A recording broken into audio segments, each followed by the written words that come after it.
नमस्कार, चंडीगढ़ से आपका स्वागत है। मैं हूं शैली तनेजा। आइए सबसे पहले नजर डालते हैं कुछ अहम खबरों पर। भारतीय रिजर्व बैंक ने रेपो दर तथा रिवर्स रेपो दर में नहीं किया कोई बदलाव। प्रधानमंत्री नरेंद्र मोदी ने कहा है कि प्रधानमंत्री आवास योजना के तहत जन भागीदारी से बनाए गए 3 करोड़ से अधिक मकान। और हरियाणा के मुख्यमंत्री ने कहा है कि राज्य के लोगों को घर बैठे ही सेवाएं उपलब्ध करवाने, उनके अधिकारों का लाभ देने के लिए सरकार प्रयासरत। और अब समाचार विस्तार से।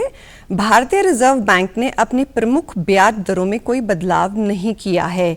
रेपो दर 4% तथा रिवर्स रेपो दर 3.35% पर बनी रहेगी। वित्त वर्ष 2022-23 में पहली द्विमासिक मौद्रिक नीति समीक्षा बैठक के बाद आरबीआई के गवर्नर शक्तिकांत दास ने ये जानकारी देते हुए बताया कि समिति ने सर्वसम्मति से उदार रुख अपनाए रखने का फैसला किया है।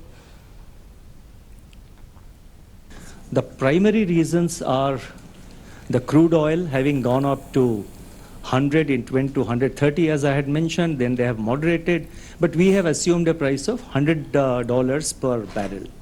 So that is the most important reason. And among the other major reasons, the price of edible oil, which is again edible oil prices have steepened, again that's due to war-related factors. In the sequence of priorities, we have now put inflation before growth. So that is the sequence of our priorities. Shaktikanta Das ने बताया कि मई 2020 में Covid महामारी के बाद राष्ट्रव्यापी lockdown के मद्देनजर रेपो दर में कटौती की गई थी। तब से लेकर अब तक रेपो दर सबसे निचले स्तर पर बनी हुई है। उन्होंने बताया कि जीडीपी ग्रोथ 7.2% रहने का अनुमान है तथा रिजर्व बैंक ने मुद्रास्फीति की दर 5.7% रहने का अनुमान लगाया है।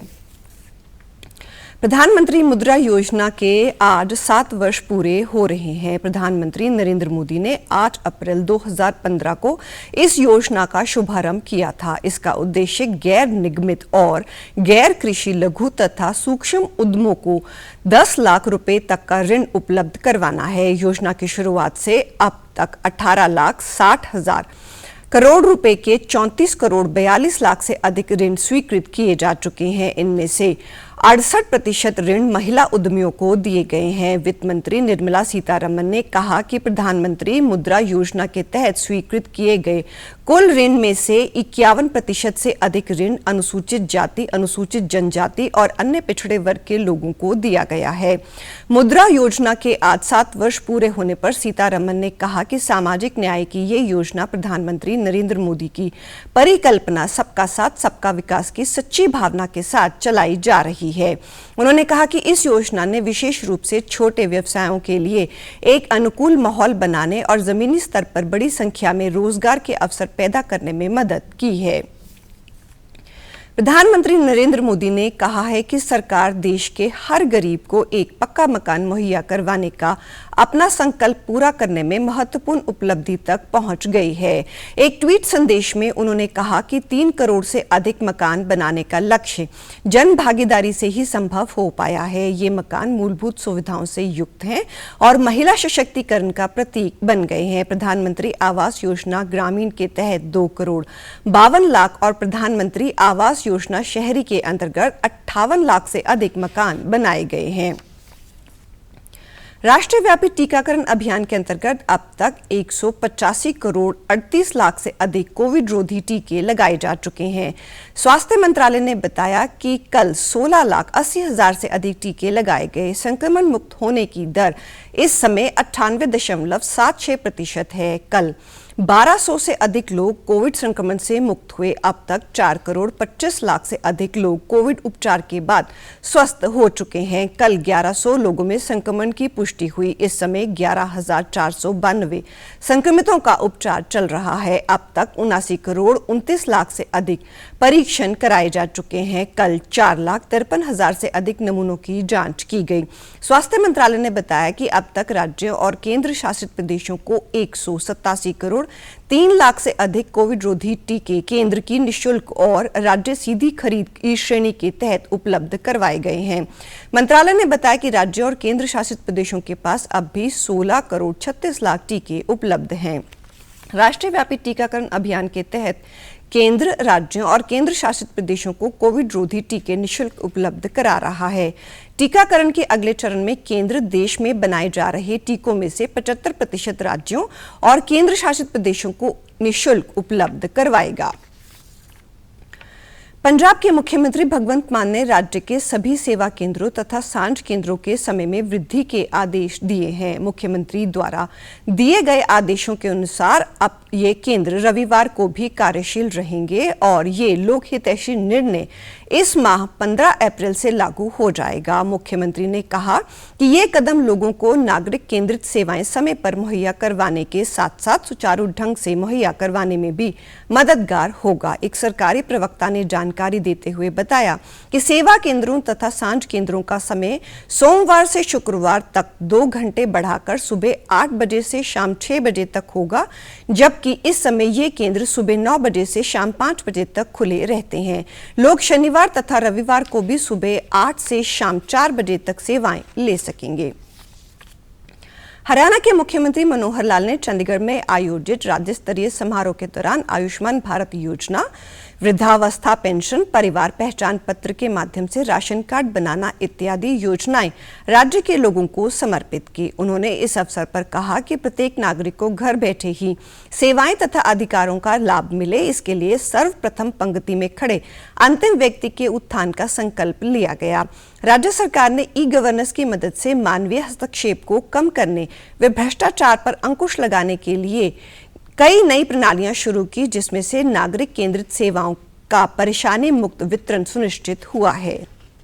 मेरा पीला कार्ड नहीं बना, मेरा खाकी कार्ड नहीं बना, मेरा ग्रीन कार्ड नहीं बना, लेकिन अब उसकी वेरिफिकेशन करने के बाद आय कितनी है उसके हिसाब से उसका राशन कार्ड अपने आप बन करके उसके घर पहुंचेगा। और यदि उसकी श्रेणी बदल जाती है तो फिर बदला हुआ कार्ड मिलेगा, क्योंकि आय के हिसाब से अलग अलग आय हमेशा एक ही आय सबकी एक जगह नहीं रहेगी, समय समय पर परिवर्तन भी आएगा। उन्होंने अंत्योदय परिवार उत्थान योजना के तहत 10,000 लाभार्थियों को ऋण स्वीकृति पत्र वितरित भी किए, जिससे इन लाभार्थियों को अपना स्वयं का व्यवसाय शुरू करने का सुनहरा अवसर मिलेगा। मुख्यमंत्री ने ऐसे परिवारों को व्यवसाय की शुरुआत करने के लिए आवश्यक मार्गदर्शन प्रदान करने के लिए नव उद्यमी साक्षरता योजना की घोषणा भी की। मुख्यमंत्री ने कहा कि आयुष्मान भारत जन आरोग्य योजना की सूची में 1,80,000 रुपए की वार्षिक आय वाले लगभग 3 लाख नए लाभार्थियों को जोड़ा गया है। इनका डेटा आयुष्मान भारत पोर्टल पर अपलोड किया गया है तथा शीघ्र ही इन्हें कार्ड जारी किए जाएंगे। उन्होंने बताया कि इस योजना के तहत अब तक हरियाणा के 15.5 लाख परिवार पंजीकृत हैं, जबकि 28 लाख से अधिक लोगों के पास गोल्डन कार्ड है।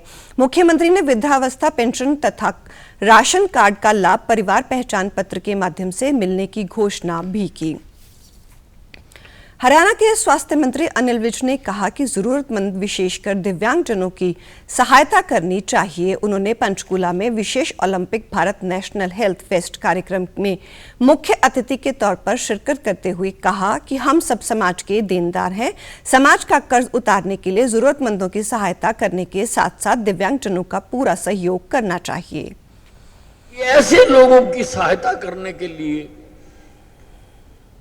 उन्होंने संस्था बनाई, दिव्यांगजनों की सहायता करने के लिए,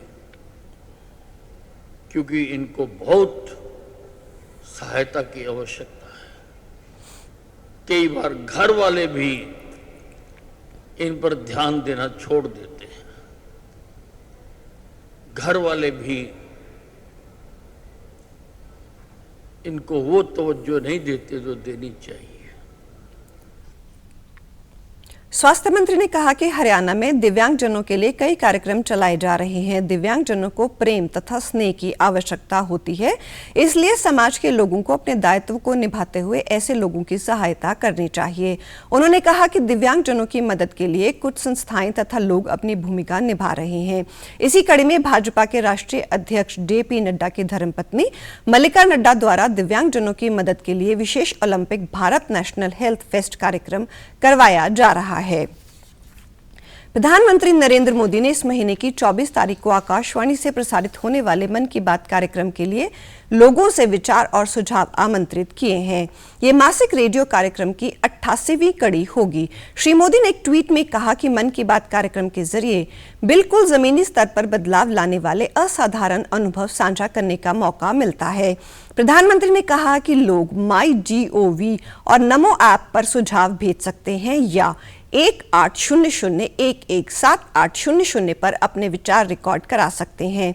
फोन लाइन 22 अप्रैल तक खुली रहेंगी। 1922 नंबर पर मिस्ड कॉल से मिलने वाले लिंक पर SMS के जरिए से भी सीधे प्रधानमंत्री तक सुझाव भेजे जा सकते हैं। चंडीगढ़ के सेक्टर 42 के लड़कियों के पोस्ट ग्रेजुएट गवर्नमेंट कॉलेज में आज 38वीं वार्षिक एथलेटिक मीट करवाई गई, जिसका उद्घाटन प्रिंसिपल प्रोफेसर निशा अग्रवाल द्वारा किया गया। इस एथलेटिक मीट के दौरान आज तथा कल विभिन्न श्रेणियों में दौड़, रस्साकशी, गोला फेंकने के साथ साथ ऊंची तथा लंबी कूद भी करवाई जा रही है। शारीरिक शिक्षा विभाग द्वारा आयोजित इस मीट के बारे में विभाग के अध्यक्ष डॉक्टर रामनिवास यादव ने जानकारी साझा की।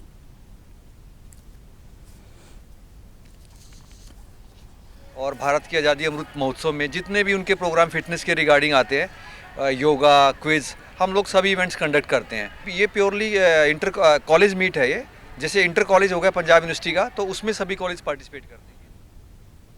और अब पेश हैं खबरें फटाफट। भारत ने अंतर्राष्ट्रीय परमाणु ऊर्जा एजेंसी द्वारा 12 करोड़ बैरल तेल जारी किए जाने की घोषणा का किया स्वागत। कोरोना वायरस का खतरा भी टला नहीं है, इसलिए सभी से निवेदन है कि बाहर जाने के समय मास्क जरूर पहनें, सामाजिक दूरी बनाए रखें, बार बार अपने हाथ साबुन से धोएं और सैनिटाइजर का इस्तेमाल करें। और आप हमारे समाचार YouTube channel DD news Chandigarh, Facebook DD news Chandigarh, Twitter handle DD news CHD पर भी देख सकते हैं। इसी के साथ चंडीगढ़ से समाचारों का सिलसिला समाप्त होता है। अब मैं स्टूडियो से बाहर जा रही हूं तो मैं अपना मास्क पहन रही हूं। आप भी घर से बाहर जाएं तो मास्क जरूर पहने। नमस्कार।